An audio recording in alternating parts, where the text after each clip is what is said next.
എൻ്റെ ആദ്യത്തെ 2 വീഡിയോ കണ്ട് ത്രില്ലടിച്ചിരിക്കുന്ന ആളുകൾക്ക് ഞാൻ ഈ മൂന്നാമത്തെ വീഡിയോ ഇത് ഇച്ചിരി ലെങ്ത് ഉള്ള വീഡിയോ ആണ്, പക്ഷെ കണ്ടു തീർക്കണം കേട്ടോ. ഇന്നാണ് നമ്മുടെ വളക്കാപ്പ് ഡേ. ഈ വളക്കാപ്പ് ഡേയുടെ വീഡിയോ ഇച്ചിരി ലെങ്ത് ആയതുകൊണ്ട് ക്ഷമിക്കുക. പിന്നെ ഈ വളക്കാപ്പ് ഡേനെ കുറിച്ച് എനിക്കൊരു ഐഡിയ ഉണ്ടായിരുന്നില്ല, വളക്കാപ്പ് എന്ത് ചെയ്യണം എന്നുള്ളത്. അപ്പം നമ്മുടെ ഇവിടെയുള്ള പലരും പറഞ്ഞു തന്ന ഐഡിയക്കാണ് ഇതൊക്കെ സെറ്റ് ചെയ്തിട്ടുള്ളത് കേട്ടോ. ശരിക്കും 7 തരത്തിലുള്ള രുചികരമായിട്ടുള്ള സാധനങ്ങൾ, ഉപ്പ് പുളി മധുരം അങ്ങനെയല്ലേ 7 തരത്തിലുള്ള സാധനങ്ങൾ കുട്ടിയെ ടേസ്റ്റ് ചെയ്യിപ്പിക്കുക, അതായത് കുട്ടിയെ അറിയിപ്പിക്കുക എന്നുള്ളൊരു ചടങ്ങാണ് ശരിക്കും ഈ മാസത്തിൽ ഇങ്ങനെ ചെയ്യേണ്ടത്.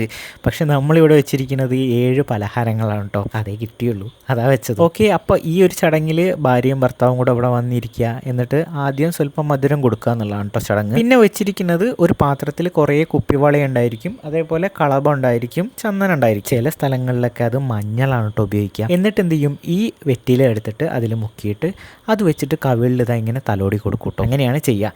പിന്നെ ഇച്ചിരി മധുരവും കൊടുക്കും. സിത്തുവിനാണെന്നുണ്ടെങ്കിൽ ഇച്ചിരി ഷുഗർ ഉണ്ടായിരുന്നു, ഈ പ്രസവത്തിൻ്റെ ഷുഗർ വരുമല്ലോ, അതുകൊണ്ട് തന്നെ അവൾ അന്ന് മധുരം കഴിച്ചു. ഷുഗറൊക്കെ നല്ല ഹൈ ലെവലായിട്ടുണ്ടായിരുന്നു കേട്ടോ. പിന്നെ ഞാനിപ്പോൾ ഇവിടെ വെറുതെ പറഞ്ഞെന്നുള്ളൂ. അപ്പം നമ്മുടെ ഈ സെറ്റപ്പ് ഇതാ ഇങ്ങനെയൊക്കെയാണ് ചെയ്യേണ്ടത് എന്നുള്ളത് നമ്മുടെ തറവാട്ടിലെ ആദ്യത്തെ ഫംഗ്ഷൻ ആയതുകൊണ്ട് തന്നെ ആർക്കും അറിയണ്ടായിരുന്നില്ല. അപ്പം അതുകൊണ്ട് തന്നെ എന്തായിരുന്നു, ഈ വലിയ ആളുകളൊക്കെ ഉണ്ടല്ലോ, പ്രായമായ ആളുകളൊന്നും ഈ കാര്യത്തിൽ വല്ലാതെ ഇടപെടാനൊന്നും വന്നില്ല കേട്ടോ. പിന്നെ നമ്മുടെ ഫാമിലിയിൽ സ്വതവേ എല്ലാവർക്കും എല്ലാ കാര്യങ്ങളും ചെയ്യാൻ ഭയങ്കര ഇഷ്ടം കേട്ടോ. ആരും അങ്ങനെ അധികം റെസ്ട്രിക്ഷൻസ് ഒന്നും പറയില്ല, ആഘോഷങ്ങളൊക്കെ ആഘോഷിക്കാൻ തന്നെ പറയും കേട്ടോ. അങ്ങനെ നമ്മുടെ കുടുംബക്കാരും കൂട്ടുകാരും എല്ലാവരും ചേർന്ന് ഗർഭിണിയെ ഇതേപോലെ ആശീർവദിച്ച് സന്തോഷിപ്പിച്ച് വിടുക എന്നുള്ളതാണ് ഈ ഒരു കൺസെപ്റ്റ് കേട്ടോ.